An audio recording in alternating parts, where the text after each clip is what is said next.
This is CTV News with Nafisa Karim. Quick, they removed all of our infrastructures that we were using to defend the road. Tonight, smoldering tensions are sparked again over the logging of old-growth forests near Lake Cowichan. Also, enabling Indigenous peoples and Indigenous communities to take care of themselves and their families and each other. The work underway to renew and rebuild the legal systems in Indigenous communities. Plus, Adam finds out how a woman wearing a tutu is overcoming adversity through unexpected choreography. Later on the Sawatsky sign-off. Good evening. Thank you for joining us. The RCMP are back in the woods of Western Vancouver Island, enforcing a court injunction for a forestry company. Dozens of people have been camping out for several months to prevent old-growth trees from being logged. CTV's Anna McMillan shows us this is something we've seen before, and those at camp worry history is repeating itself. This is crazy. For the second time in recent years, RCMP are enforcing a court-ordered injunction, removing people from a blockade meant to prevent old-growth logging near Lake Cowichan. They came in quick.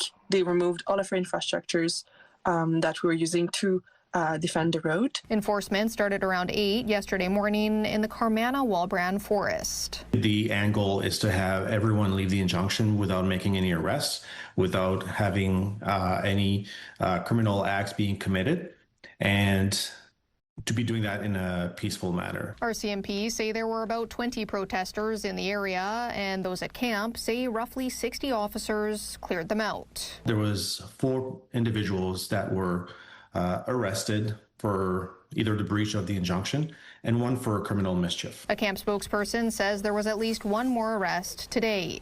I got to get one shot of my friend. He's in a thing and nobody's got. No, you are going to get arrested again. A handful of people were extracted from trees and this statue. They made us walk back to the main road. So we were not having any eyes on our friends getting extracted. We want to be able to have eyes on everybody at all time to make sure they're being treated well. RCMP say they're letting 1 protester watch and record the extractions. We do have to provide a safety area for officers to first operate without interference, but also considering public and police safety. In 2021, RCMP spent millions to enforce a similar injunction in the Fairy Creek watershed. Mounties were accused of using excessive force and infringing on the freedom of the press.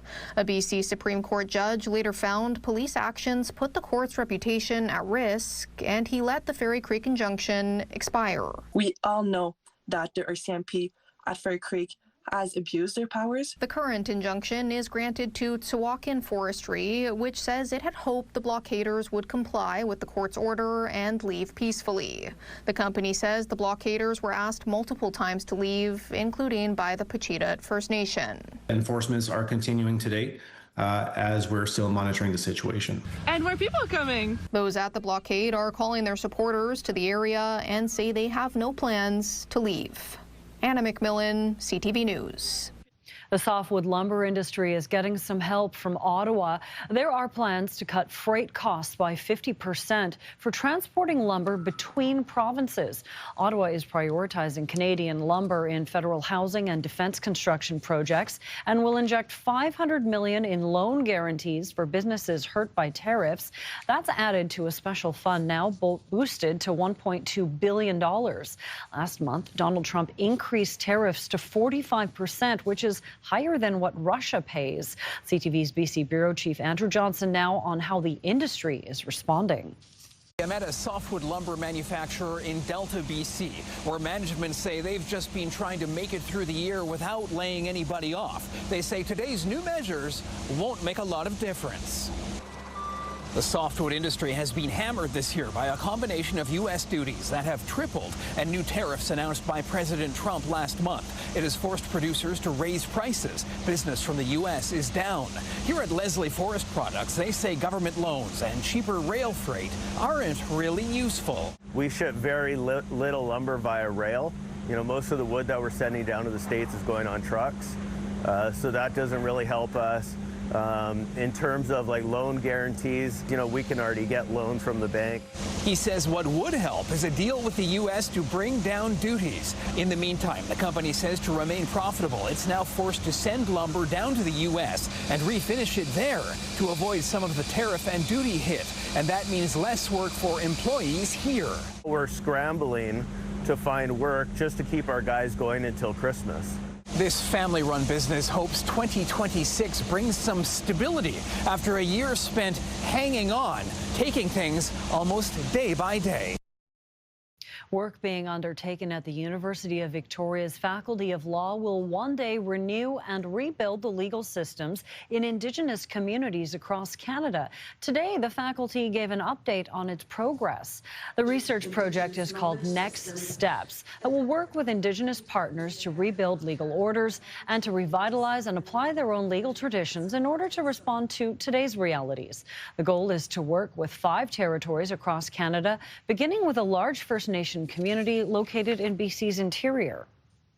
The idea is to have 5 entirely rebuilt legal orders so that people can imagine a Canada where all Indigenous laws are functioning and healthy and operational and enabling Indigenous peoples and Indigenous communities to take care of themselves and their families and each other.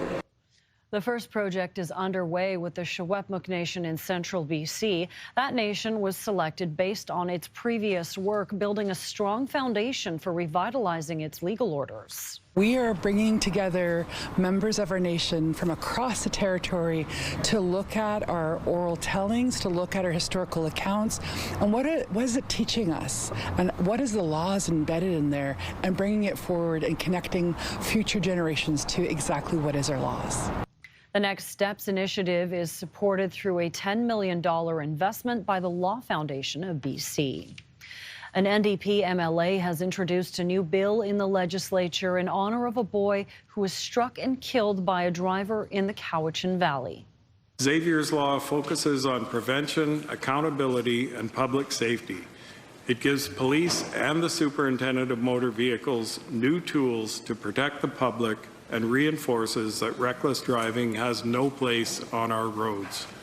Dana LaJeunesse is seeking an amendment to the Motor Vehicle Act after Xavier's family advocated for changes since the child's tragic death in August. The bill has now passed first reading. If approved, part of that bill would create a new 30-day driving prohibition for reckless driving. LaJeunesse says it closes gaps in current law and brings BC in line with other road safety standards in Canada. No charges have been laid in connection to Xavier's death. A report commissioned by the BC government says its pursuit of new natural gas projects threatens to set back progress reducing greenhouse gas emissions. The report says BC is set to fail its 2030 climate change target to reduce greenhouse gas emissions by 40%. The review of BC's climate action plan, known as Clean BC, was led by independent climate policy experts and is part of an agreement with the BC Greens. While the report says the plan is creating jobs and lowering everyday costs, it's not yet reaching its full potential. It offers up several recommendations to close the gaps and improve outcomes. The report is recommending action. I'm certainly about that and focuses on that. And so very pleased to receive it. And obviously, to the extent that recommendations cost money, they'll be reviewed in the budget process, of course, and we'll be looking at all of them. But very serious contribution. That's what we expected. And that they didn't make a stronger case against LNG and investing in LNG because we don't see that as being future-proof. However, they did make some pretty strong statements about how hard it's going to be to make our emissions targets, and so I think we build on that. We keep pushing forward, as was said. We need to keep moving forward with this, and that's what we're going to push for. Meantime, opposition leader John Rustad claims Clean BC has done more damage to the provincial economy than tariffs imposed by U.S. President Donald Trump. The Capital Regional District has stood down the crews that have been working around the clock trucking residual solids to the Heartland landfill. The CRD and contracted teams have now cleared the blockage on a conveyance line underground. Initially, they struggled to find the pig. That is the tool they use to clean the line running between McLaughlin Point Wastewater Treatment Plant and the landfill. The CRD says the blockage was found in a section of pipe under the Trans-Canada Highway near the Mackenzie interchange. An alert to the public says crews are monitoring the system to ensure stable operations. The system is running at a reduced capacity and intermittent trucking might still be necessary. A spokesperson says there will be a report to committee in the new year detailing the cost of the emergency repair work, cause and preventative strategies going forward. A South Island nonprofit has a bright idea to help revitalize Victoria's Centennial Square.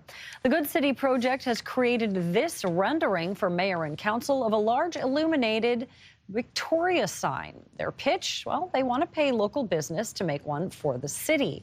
The group is excited for the city's vision to reimagine the square, which is currently being decorated for the holidays. One of the founders says this is a long-standing offer to help make the space more playful and serve as a destination. We talk a lot about how the downtown core is missing that like central space of gathering. You know, if we win a big game in the Olympics, where does everyone automatically go to celebrate the big moment? I think holistically within Victoria, there's not really a clear location that people would gather. And so the idea to pool the sense of investment into a centralized space and, you know, build that sense of community, I think it's really important. Victoria Council will be talking about revised design plans for Centennial Square revitalization project on Thursday. Members have also debated postponing the work to save money in the budget. Tensions continue to bubble over the possibility the Prime Minister will announce a pipeline to BC. Enjoy a very open and engaged dialogue. After the break, more on the efforts to address concerns over the project. CTV weather brought to you by Expedia Cruises. Plan, book, and safeguard your journeys. Explore the possibilities at expediacruises.ca. What makes West Shore Parks and Recreation a perfect place to play? It's our staff, working behind the scenes to keep the pool safe, kids engaged, and programs thriving. So apply today and join our team.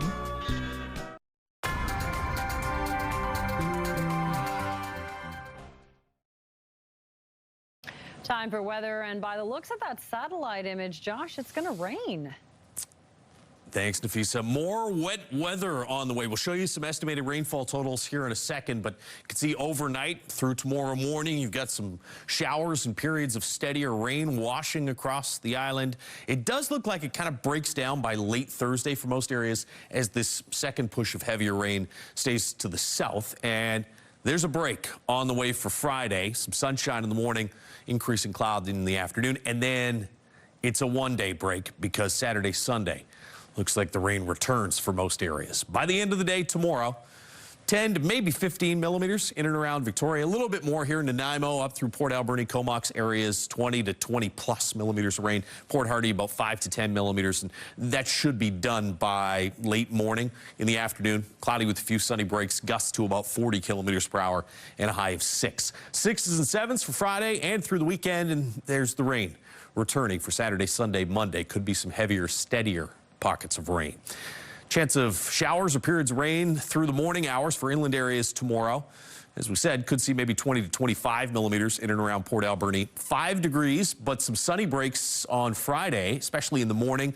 Heavier cloud cover in the afternoon, and then rain for Saturday, backing off to a chance of showers on Sunday. Out along the west coast, some rain tomorrow, high of 11. Gusts to be up around 30 to 40 kilometers per hour.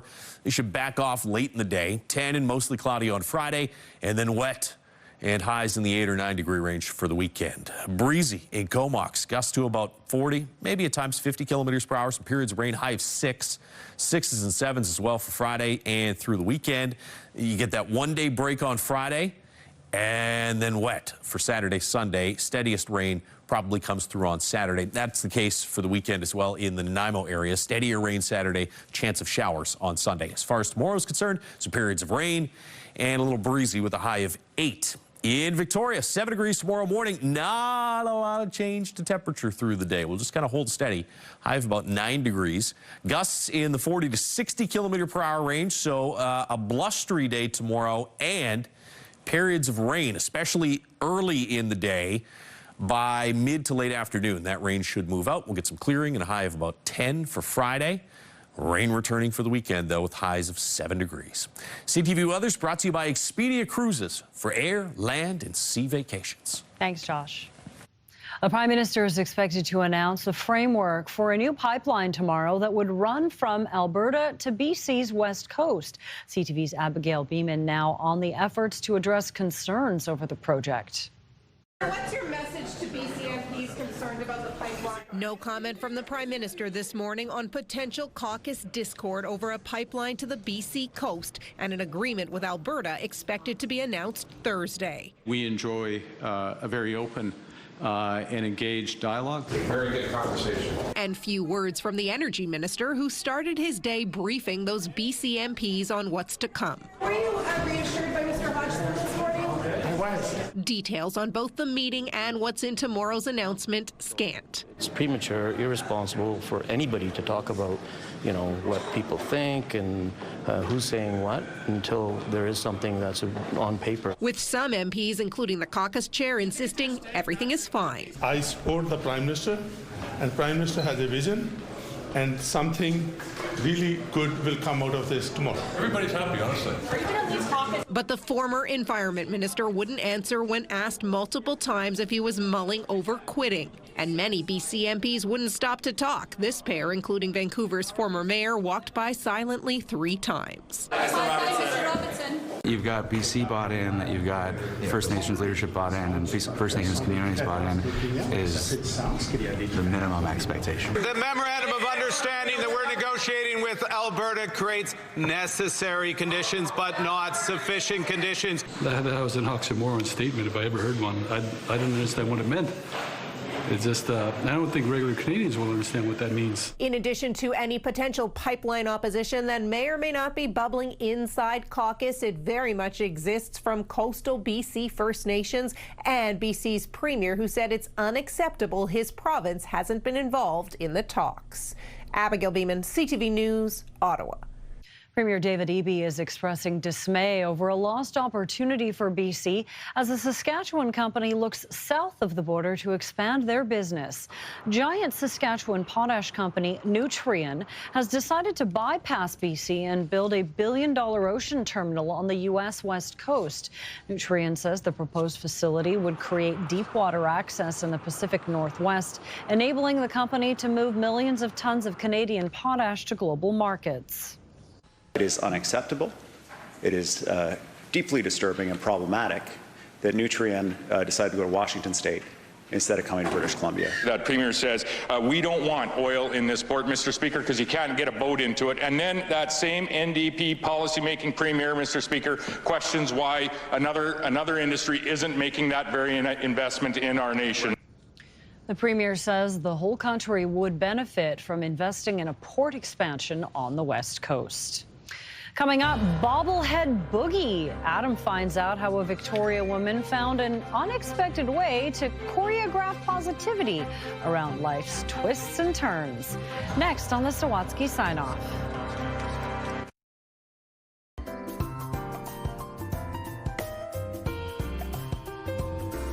Finally, Adam finds out how a woman wearing a tutu is overcoming adversity through unexpected choreography on tonight's Encore Sawatsky Sign-Off.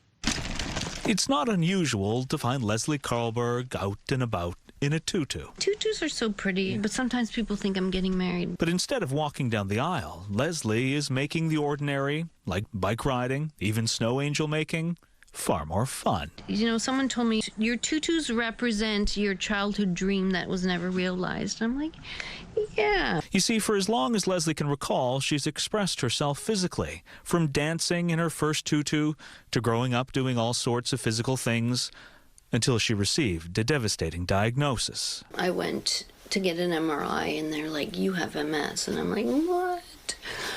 Eventually, MS made it so all the active things she used to do, she no longer could. So it can get me down sometimes. But instead of mourning what she couldn't do, Leslie decided to start celebrating what she could, like seeing the potential of a bobblehead doing unexpected things. So I always have dance in my head, and then I'm like, oh, what if I do a flash mob of bobbleheads? What if she attached raised arms to the doll and dressed them in all sorts of summery costumes before making them look like they were dancing on a beach? It's fun. It's fun for me, and I like making people laugh. So she posted it online and received so much positive feedback, she made spooky masks for the bobbleheads so they could perform again for Halloween. Well, now I'm the bobblehead lady.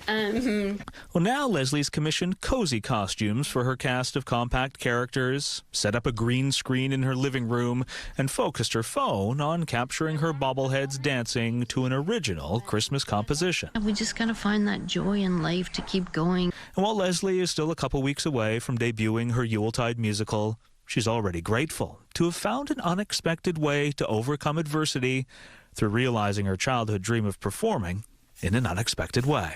We need that playfulness back because there's a lot of laughter and happiness there. Adam Sawatsky, CTV News, Victoria. That is it for CTV News Vancouver Island. Thank you so much for joining us. Good night.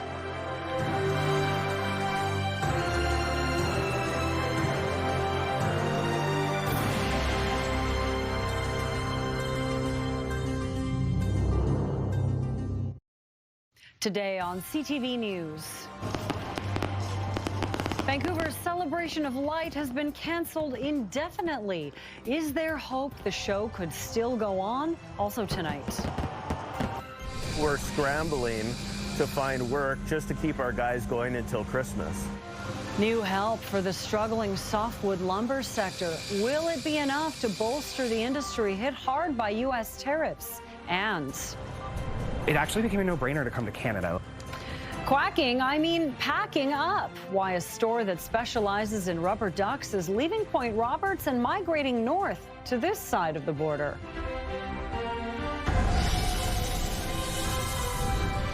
This is CTV News with Nafisa Kareem. Good evening. Thank you for joining us. One of the summer's biggest and most loved traditions in Vancouver has been canceled. After lighting up the night sky with fireworks for 33 years, the celebration of light is no more. Organizers say despite constant efforts to raise money, it's about $1 million short. Honda remains a huge sponsor, but both the federal and provincial governments have cut funding. What's more, the cost of putting on the free event just keeps getting more expensive. It's been a bit death by a thousand cuts. We lose a sponsor, we get told that we're losing government funding, we're getting other government funding slashed way back. Like, it's not been one thing, it's been the slow accumulation of a number of things. Because the World Cup is in town, all the suppliers for that event are getting booked up, so we needed early confirmation of an opportunity to run it for 2026, and we haven't been able to secure that. They're hopeful the event can return in future years, but for now they say it can't be saved this summer, even if someone suddenly donated a lot of money. The retrial of the man accused in connection with a shooting that left an innocent 15-year-old boy dead is nearing its end, with the defense presenting closing arguments today. In January 2018, Alfred Wong was struck by a stray bullet in what police describe as a gang shootout, which also left Kevin Whiteside dead and another bystander injured. Kane Carter has pleaded not guilty to 2 counts of second-degree murder. The defense told the jury to weigh the evidence without sympathy or prejudice, and argued there are too many gaps in the Crown's version of events. The defense claims no one saw who pulled the trigger and the gun was never recovered, arguing the Crown hasn't proven that Carter fired the deadly shots. Tomorrow, the judge will give final instructions to the jury, after which deliberations will begin.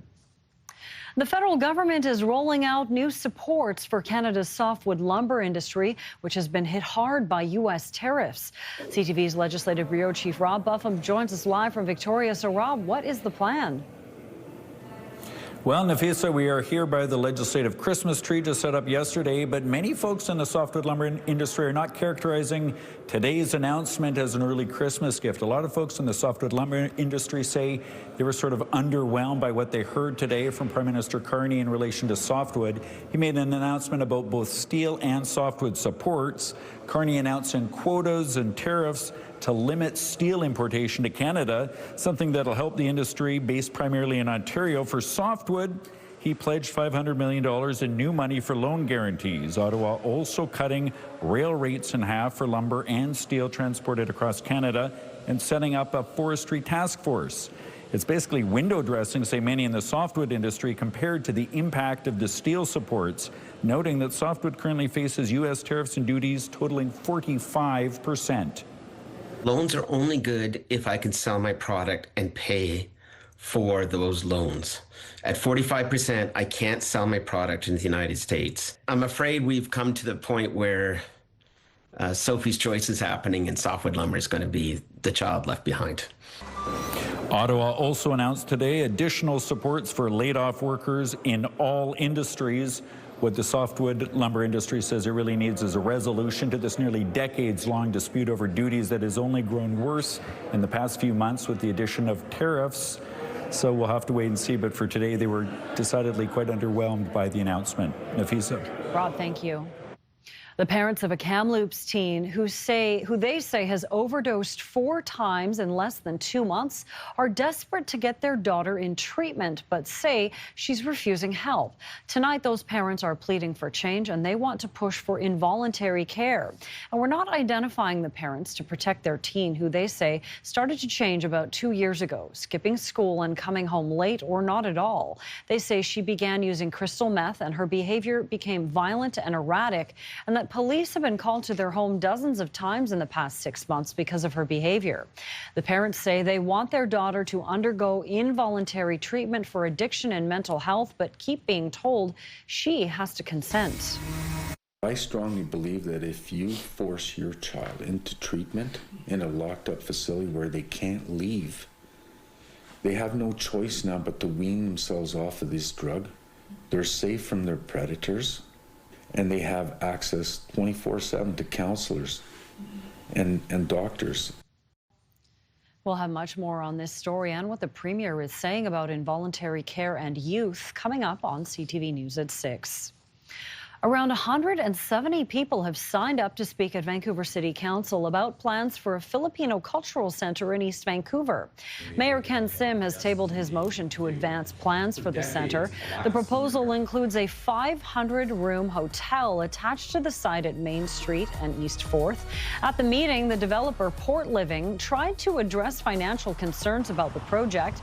Court documents show lenders are trying to foreclose on the property at Main and 4th.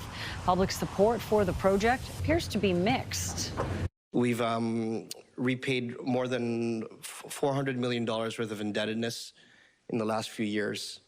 And we have also taken care of all the property tax issues on the site and are now speaking in earnest with our construction lenders to make sure this promise becomes a reality. Trust hasn't been earned.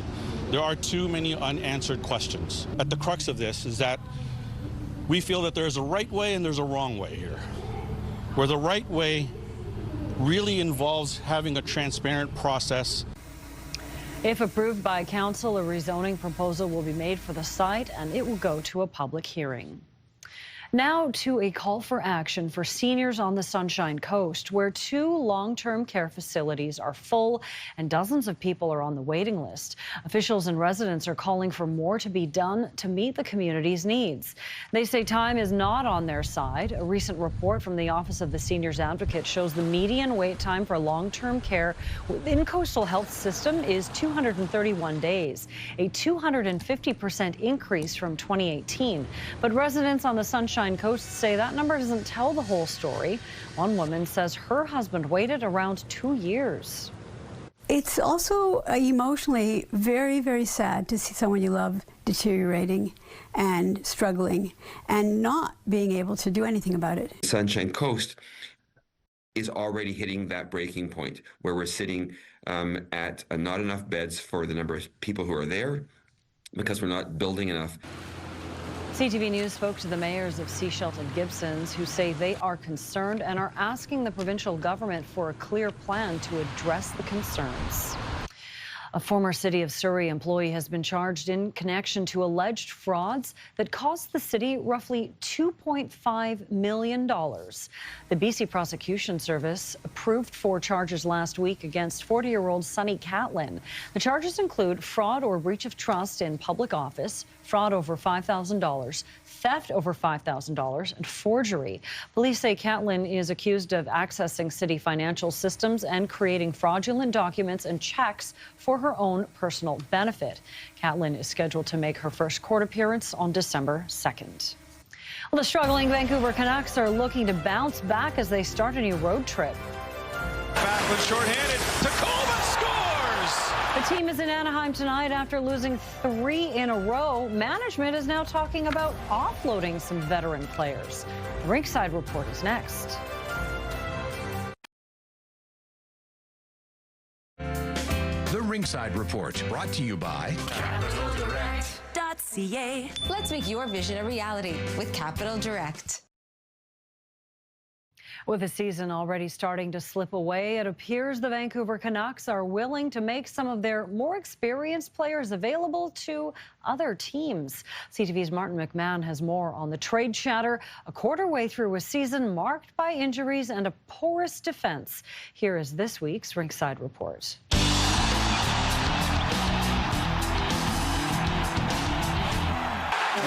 Kiefer Sherwood, Evander Kane, Teddy Bluger.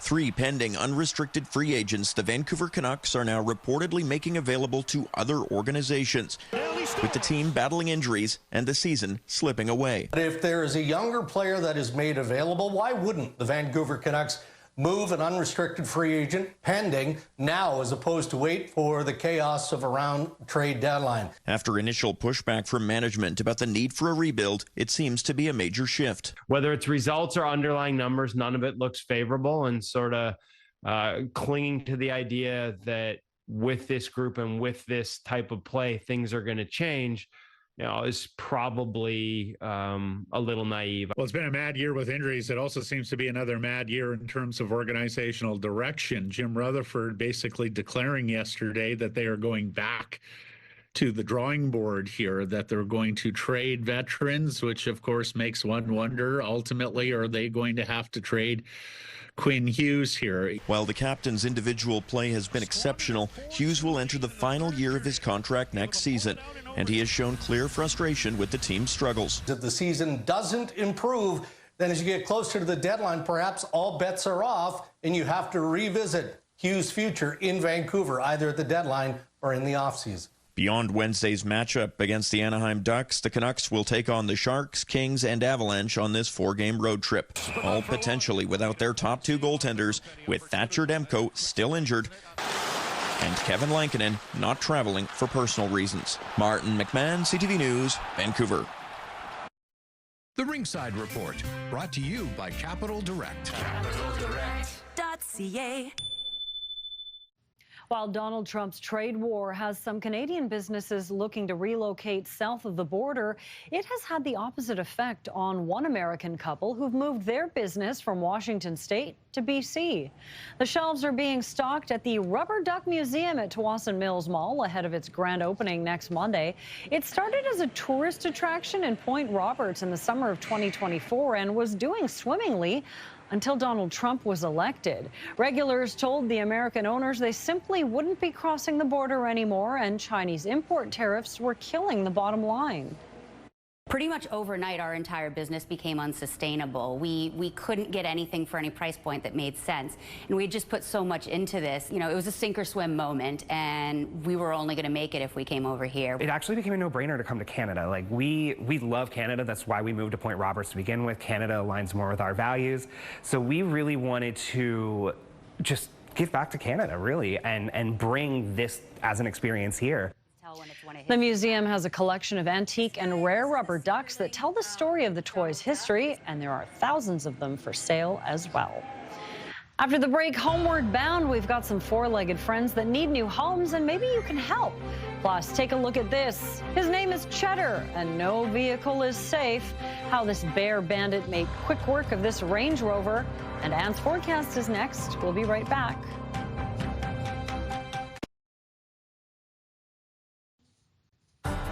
The glittering lights of downtown, pretty clear out there. It looks great. Yes, it does. Cloudy skies out there. I hope you were able to get outside today. It was dry. Changes coming as we head into tomorrow with this next system offshore, bringing in some wet weather across the lower mainland and the south coast. Here's how it looks right now in our weather tracker. Overcast conditions through the overnight. That's when the next wave of wet weather moves its way in, continuing into tomorrow morning for your morning commute and through the afternoon. Slowly easing as we head into tomorrow night. You'll see about 5 centimeters of snow for Vernon and Kelowna tomorrow, with temperatures between 1 and 2. Some mixing for Kamloops at 2 degrees. Periods of rain for Osoyoos with a high of 3. Cranbrook, you'll see about 5 centimeters of snow as well, with a high of -2. For the central interior and central coast, overcast skies with temperatures between -2 and 4 degrees for the northern half of the province. Pretty much a mix of sun and cloud across the board, with the exception of the northeast corner. Light snow with temperatures around the -13-degree mark.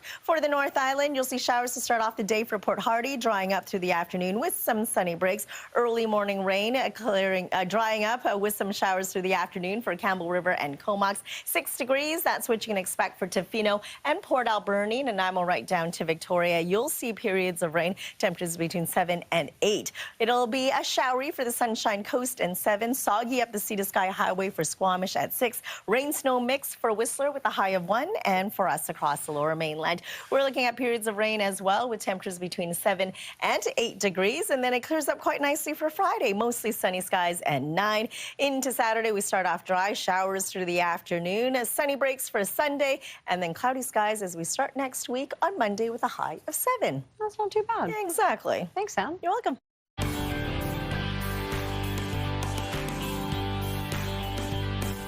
Time for Homeward Bound, our weekly segment where we introduce you to furry friends from local rescues. They're looking for their forever home. And here are some pets from the BC SPCA. Bear is a laid-back senior with a big personality and a heart of gold. Look at that smile. The 13-year-old German Shepherd Great Pyrenees mix is very good with people and is showing positive interest with dogs as well. Now, Bear was a stray who arrived at the shelter heavily matted, so his new family will need to make sure he's regularly groomed. He's available for adoption at the BC SPCA in West Van. Adorable. And 3-year-old Olivia will melt your heart with her beautiful eyes and gentle personality. She's calm and friendly with everyone she meets. Olivia loves a good cuddle and would enjoy a peaceful home where she can purr her days away, snuggling with her human. She's available for adoption at BC SPCA Sea to Sky Squamish. That face. Yeah. Lacey is looking for her forever home for the holidays. The 8-year-old German Shepherd is ready to start her early retirement with plenty of naps and cuddles. Sounds good to me. Yeah. She would prefer a home with no other animals, but she is good with older children. Lacey is available for adoption at the BC SPCA in Maple Ridge. Gorgeous. And for more information on these very good boys and girls, head to adopt.spca.bc.ca. Thank you, Anne. You're welcome. Well, he's well-dressed, always has a smile on his face, and probably has the best cheese in the world. We're going to show you why Mickey Mouse stopped by our studio today. And later, he's just a little guy with some very long legs that he's still trying to get used to. We'll introduce you to a baby giraffe that's having some adorable trouble with his gallop.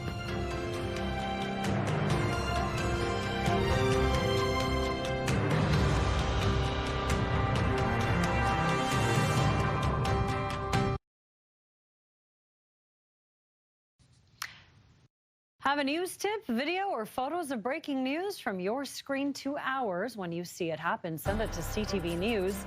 Email us at vantips@ctv.ca or text 10400.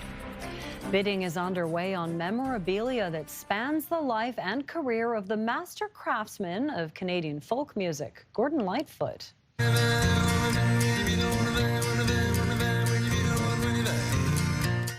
That song, The Auctioneer by Lightfoot, seems appropriate for the widespread sale of personal belongings, which includes stage-worn costumes, set lists, awards, instruments, and photographs. The auction house in Toronto says it's offering buyers a chance to own a piece of Canadian folk rock history.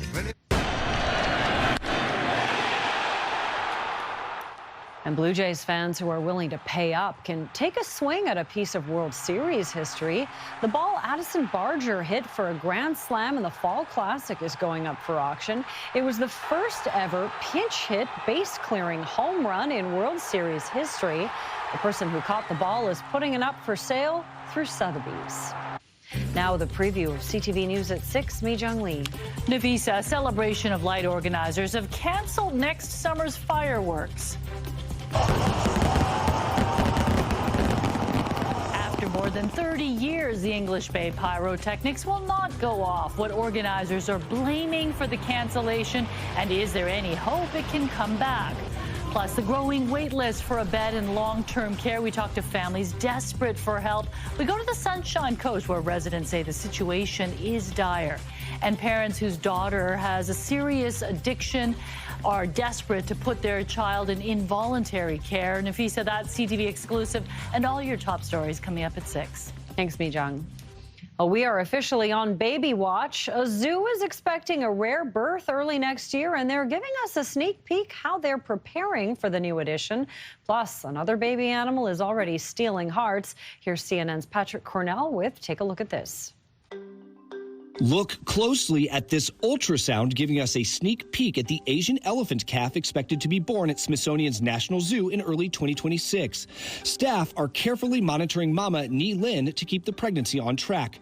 Not only is Ni Lin voluntarily taking part in prenatal ultrasounds to allow keepers to track the calf's fetal development, heartbeat, and movement, Ni Lin also does strength and flexibility exercises daily to maximize her fitness, which might be why she's described as feisty and rambunctious, traits that will come in handy as a first-time mom. If all goes as planned, this would be the first Asian elephant calf born at the zoo in nearly a quarter century, something the zoo says would be a boon for the animal's dwindling population. Staff say they are cautiously optimistic they'll see that new baby elephant next year. One zoo is already showing off its newest little addition as he learns to operate his lanky legs. Rahisi was born at the Memphis Zoo on November 17th, weighing 127 pounds. The zoo says the guy is doing great, as you can see, already out exploring and zooming around his pen, which is apparently exhausting. Oh, shh, he's trying to sleep. But they don't stay small and sweet forever. They grow up, get bigger, move out of your house, and start raiding Range Rovers for snacks. Sorry. Sappy dad moment. This particular rabble-rouser is something of a local legend. The Brazen Bear burglar has hit a New York neighborhood so many times, residents nicknamed the culprit Cheddar. In the latest late-night heist, Cheddar is seen on surveillance popping open the car door, reportedly pilfering fruit and curried chickpeas before bolting away. Locals say they're making sure to lock their car doors so they don't become Cheddar's next victim. For Take a Look at This, I'm Patrick Cornell. Cheddar knows what's up. Sure does. I have a very important question for you. Who's the leader of the club that's made for you and me? I actually do not know. Well, he's a very special guest who stopped by Your Morning Vancouver today. Can you show us maybe some of your moves, Mickey? Oh, yeah, he's got plenty of dances, especially in the show. Oh, there we go. There we go. Yeah, Mickey Mouse joined some performers from Disney on Ice ahead of a string of performances here in Vancouver. It's called Disney on Ice Presents Let's Dance. The first show is tonight at Pacific Coliseum. Runs through Sunday. He doesn't say much, but he's a snappy dresser, that Mickey Mouse. And great moves as well. All right, a lovely day at Wood Lake in the Okanagan. Thanks, Jane, for sending this beautiful photo in. And you can send us your scenic snapshot as well. Just email us at scenicsnapshot@ctv.ca. Mi-Jung will be back for CTV News at 6. Right now, here is Sandy Ronaldo with CTV National News. Have a great night.